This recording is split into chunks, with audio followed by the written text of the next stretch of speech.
Assalamualaikum warahmatullahi wabarakatuh. Bismillah, alhamdulillah, assalatu wassalamu ala rasulillah Muhammad ibni Abdillah, la hawla wa la quwata illa billah. Pemirsa NTV rahimakumullah, pada kesempatan kali ini kita berikhtiar mencari ilmu, kita berikhtiar untuk supaya puasa kita diterima oleh Allah, puasa kita menjadi puasa yang sempurna di sisi Allah. Kita akan bahas satu ilmu yang berkaitan dengan hal tersebut, yaitu berkaitan dengan dawuhnya Kanjeng Nabi, kam min shaimin laisa lahu min siyamihi illal ju' wal 'atas. Betapa banyak orang yang berpuasa namun dia hanya mendapatkan yaitu haus, dahaga dan lapar saja, tidak mendapatkan pahala puasa. Padahal pahala puasa itu menurut Imam Sufyan bin Uyainah, beliau mengatakan pahala puasa itu pahalanya besar.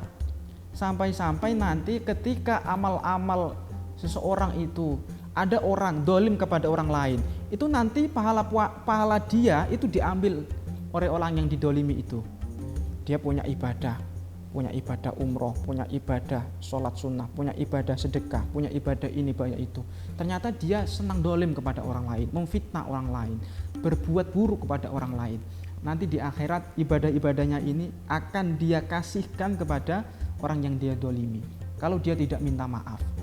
Nah, jadi makanya bahaya. Tapi kalau puasa, menurut beliau, menurut Imam Sufyan bin Uyainah ini, dia ada semacam gembok besar yang tidak bisa nanti ibadahnya ini diambil oleh orang lain. Jadi as-shaumuli wa ana ajzi bih, katanya Allah di situ. Puasa itu untukku, saya sendiri yang balas langsung. Nah, itu dalam maknai hal tersebut itu beliau, kalau puasa ini tidak bisa, betul-betul saya nanti yang balas. Makanya kita harus punya tabungan puasa ini yang benar. Jangan hanya puasa menahan haus dan lapar saja.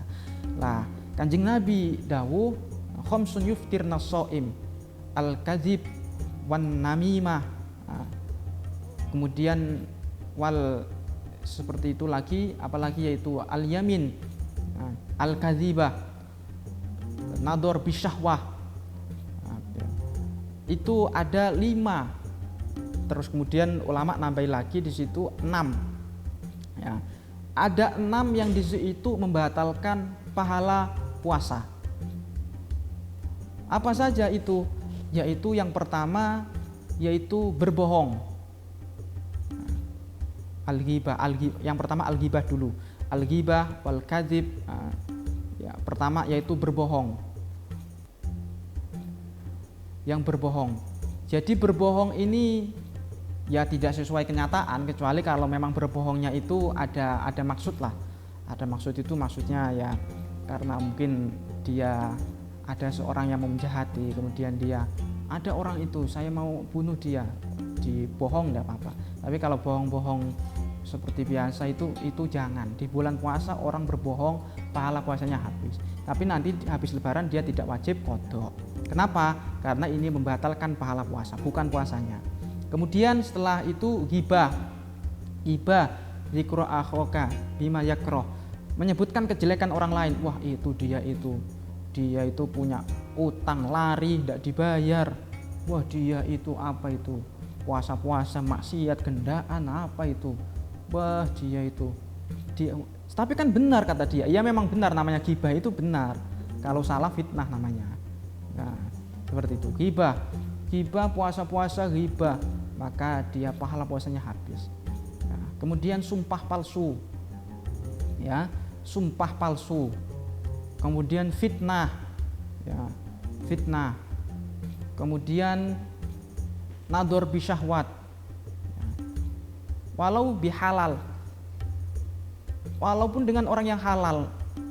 Siang-siang, ya, yang pertama dulu ya, kategori pertama dulu. Dia melihat perkara yang haram. Jadi dia melihat perkara yang haram, seperti melihat aurat, ya, melihat dengan pandangan yang merendahkan, itu puasanya tidak dapat pahala puasa, walaupun puasanya sah. Jadi pahala puasa yang besar tadi dia tidak dapat. Atau bahkan kepada orang yang halal, kepada istrinya, tapi dengan syahwat, kepada istrinya tapi dengan syahwat. Nah, ini bisa menghabiskan pahala puasa.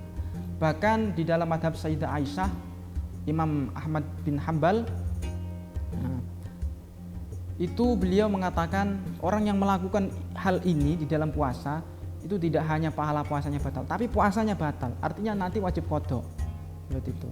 Makanya kalau kita itu mau berpuasa, kemudian puasa kita mau berpuasa yang sempurna, puasa kita itu mau betul-betul puasa yang diterima oleh Allah, jangan lakukan hal-hal ini dalam puasa. Bahkan ketika nanti ada orang yang mencaci kita sekalipun, wa ini mur'un qatalahu aw syatamahu falyaqul inni shaim.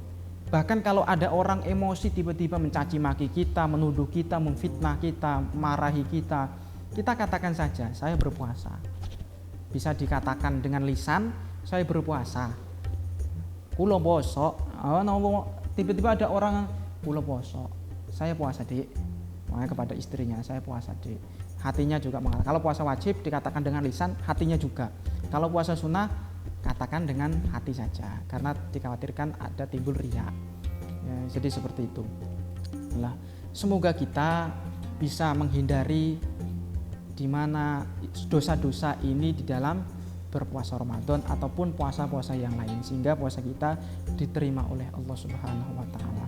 Puasa yang memang di situ diberikan pahala besar oleh Allah, yang dimana nanti betul-betul Allah itu membukakan surga, namanya pintu Ar-Rayyan. Demikian, kurang lebihnya mohon maaf. Semoga bermanfaat. Allahumma fiqil aqwam thoriq. Assalamualaikum warahmatullahi wabarakatuh.